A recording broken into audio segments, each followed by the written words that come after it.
However, I do like the body lines on this car. Um, it's got nice rounded windows and rounded sides. This all lends itself pretty good to making sound pressure. The roof has got a round curve to it. It's not flat. It's got a round curve like that, and that's going to help with roof flex and pressure. So I think it's a pretty good candidate in most ways, but uh, man, the electrical would be the Achilles heel of this thing because dealing with that is going to be a bird dog. And if I wanted to upgrade that alternator, again, bird dog. If I wanted to add a second or third alternator, yeah, you can just forget that. Okay, to contrast that one, let's look at my Tahoe. Now, this is where the factory alternator is located. This one, of course, is added to it, and there is brackets you can buy to do 2, 3, 4, even more alternators. So that's a plus. Also, the factory alternator is really easy to get to. It's right here on top. So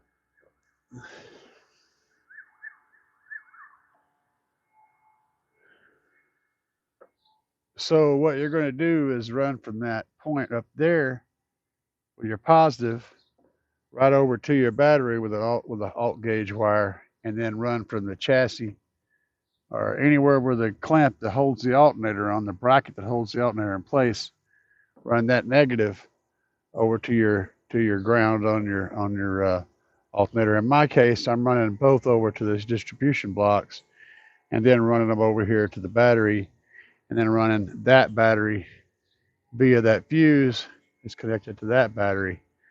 So, and then I run my two positive wires are running under the vehicle and coming up in the back there with my supercapacitor, and my grounds are all running together here, and I have one alt gauge ground running back to there, and it's connecting to the body and the frame, and then I connect the body and the frame and pull a ground back there for, or pull two ground cables back there from my capacitor.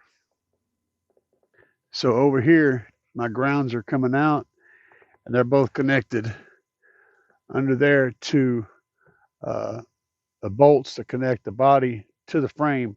And then my ground wire coming from the front is also connected to the same bolts.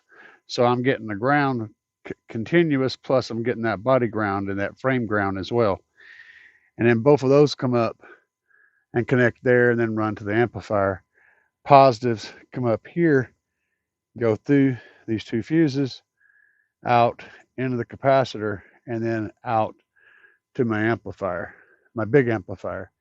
And then the smaller one goes to that amplifier, and another small one goes off there to that amplifier. So all's well. And if you're wondering, this wire, this purple wire, is not fused, but it's also very short, and it's in a place where there's nothing around it that's metal. So if it did, it wouldn't really be able to ground to anything. So it's safe. Um, I'm using this switch, this breaker, to power my lights inside my box. So when I flip that switch on, um, it turns on the box lights. That's what that's for. That's to light up the interior of my box. This will only work, of course, if the key is on as well. The key has to be on and the switch has to be on. But that's what that's for. It's just a light switch. But that's what's going on back here. I do need to make some changes though. I put in my CAE deal, and I'm going to wind up having to pull it out and add another amplifier because I'm going to have to buy amp my front stage to handle it. Right now, I'm handling the whole front stage with this 450/4, which is an awesome JL amplifier. I'm going to have to add another one. I'm probably going to have to put it right where that logo is. Over there is my 7900.1 that handles my subs, and that's my little Memphis 1000 one that handles my front sub.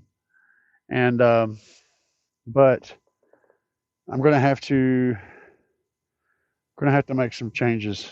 I'm gonna have to add another amplifier, unfortunately, where that is either that or pull this one out and replace it with two other amplifiers, which I can do that, and I may end up doing that instead. I don't want to lose my JL, but I need 6 channels at least of amplified output. I'll show you why. All right, so right now I'm running my doors. This whole door is on one channel with one amplifier. Same with that door on one channel. Then I got one channel and one channel. The problem with that is that poor JL amplifier is handling all this front stage, which is crazy for a 450 watt amp. So we're putting 150 watts on this collection of speakers. Same with the other side. And I've got, yeah, this is crazy. So these guys are wired in parallel, and these guys are wired in parallel, which means 2 ohms, 2 ohms. And then I got all that run together. So I've got a 1 ohm load here and on the other door. That JL amp isn't even rated at 1 ohm. It's rated from 1.5 to 4 ohms to produce on this channel 150 watts. Same with the other side, and then up here it's 75 and 75, and I've got it wired to 1 ohm. I don't even know how much power is coming out of that one channel on both these doors, and that's not a stable place for it to be. It hasn't given me any trouble. It's playing it like a boss. I don't mean that literally, I mean that figuratively. And it sounds great, but I'm below the ohm load that the amp's supposed to produce here, and I'm asking a lot of it. Also, I want to be able to control these separately. So I want to be able to control tweeters separate from the mids. Right now, what's controlling them is simply a capacitor blocking the lows from the tweeters. It's around 8,000 hertz is where they cut off at. But other than that, everything is getting a full range signal. And although it does sound good, I would rather have the controllability of tuning them separately, and also putting less strain on the amplifiers, you know, just get things where I need them to be. And so I'm going to have my DSP has only got room for 6 channels, and as you can see, I've got 1, 2, 3, 4. The sub in the front is 5, and the back sub is 6. So I'm using all 6 channels, but I actually need like 8 channels or 10 channels, because I need to be able to do 1, 2, 3, 4, and then 4 over there, which would be 8, plus the little sub is 9, and the big subs are 10. I need 10 channels. I don't have 10 channels. I have 6 channels. So the plan is to, roughly in my brain, is to bi-amp these guys and run 4 channels here and keep these on the 8K and take those 2 channels and also run this whole setup up here. So essentially I'll be running that tweeter, that mid, this tweeter, and this tweeter off the same DSP channel, 2 different amplifiers. Okay, so I'd have 1 amp handling these 4, and then 1 amp handling these 2. Okay, boom, boom. But I would have DSP wise, I would have the tweeters and this mid and this tweeter all on the same channel on the DSP, and then I would use the because this tweeter's got its own crossover passive, and these have got capacitors. I would use those to control the high pass for the tweeters, and I would EQ the DSP to handle this mid driver. So that would get a functional signal out there until I can get a bigger DSP. And then these guys would be on their own 2 channels on the DSP. So that'd be 4 channels, and then I could still run 5 and 6 to the back. Another option I could do is run some mono channels, which I've considered and I'm still thinking about. Running these guys on a mono channel. So I would run channel 1. For example, I would run channel 1 would handle mids, these 2 and those 2. Channel 2 would handle these tweeters and those tweeters. That would leave 3 and 4 and the sub and the big subs. I could do that and separate things. It's a tough situation. I don't have trucker money to go and replace that DSP, so I'm going to have to try to figure out a way to work it in. I could also use the amp's different abilities to adjust for frequency cutoffs. So I could send a 300 to a 300 to 20K signal to the out of the DSP, and then on the amplifier that would in theory handle these tweeters, I could roll that sucker that high up to where it's cutting off high, and then the same signal could run to the amplifier handling these, and I would just use that 300 hertz or 400, whatever it is I have it set at, would do this guys. So there's other ways I could do this. I just haven't decided on which way I'm going yet. Right now, I decided that the JL 450/4 is just going to be as busy as a one-legged man in a kick fight and doing all sorts of nasties. And it just keeps impressing me because it's doing this. It's not complaining, doesn't get hot. It just does it because the Flash series of amplifiers are just that balls. So there's that. And if you guys are interested in the speaker pods, the ones up on my A-pillars or the ones on my doors, go to the link down below, customspeakerpods.com. Click that link.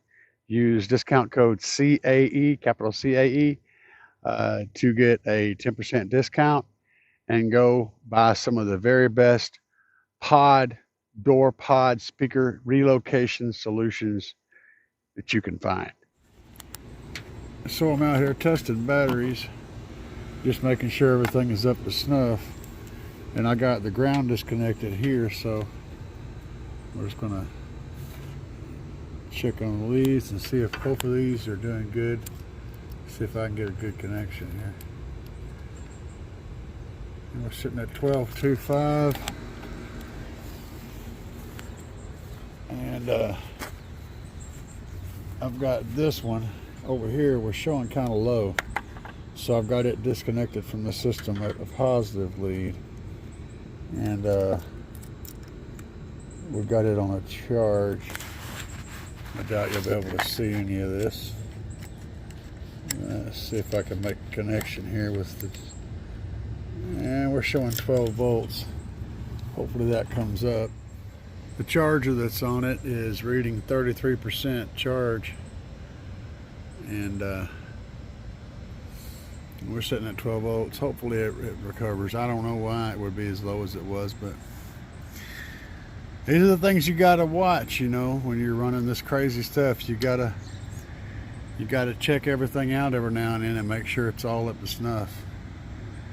And I put a battery tender on here and keep everything charged, but you know, yeah, it is what it is. What got my attention was when I come out here to check my voltage on my vehicle.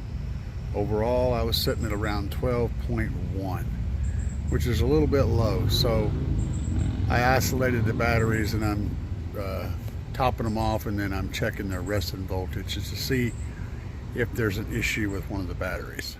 Now, what I figured out was the battery tender that I had on this system wasn't keeping up with it, or wasn't trying to pull it up.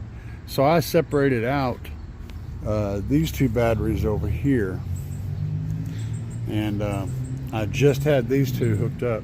So I started the Tahoe up and got them up past the voltage, let it run a little bit, and I have them on charge. and they were showing 12.19 resting. So I put the battery tender back on and put it on there, and the voltage dropped to 12.17 over about 10 minutes. So I pulled the battery tender off, and I got everything hooked back up again now. It's all fully functional. And I put this guy on, and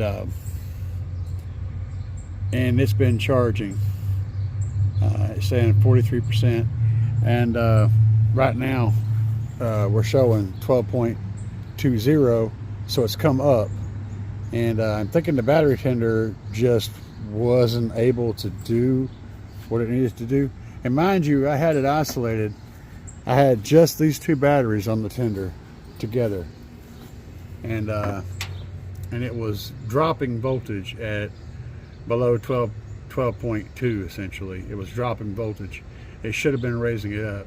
I don't know whether that tender is supposed to keep it up to 12.5 or what, but it was below that, and it was going down when it should have been going up. And so the battery tender was either not doing anything or was actually putting a load on the battery. I really don't know. But this guy is charging, so there's that. If you guys want to find this thing on the internet, it's been great.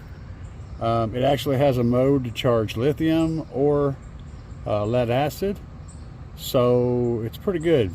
I wish I had one of the old school, one of them really old, you know, beater chargers that just would charge no matter what. They didn't care. But since we got a smart charger, we got to work with what we got, and that one's actually been pretty good.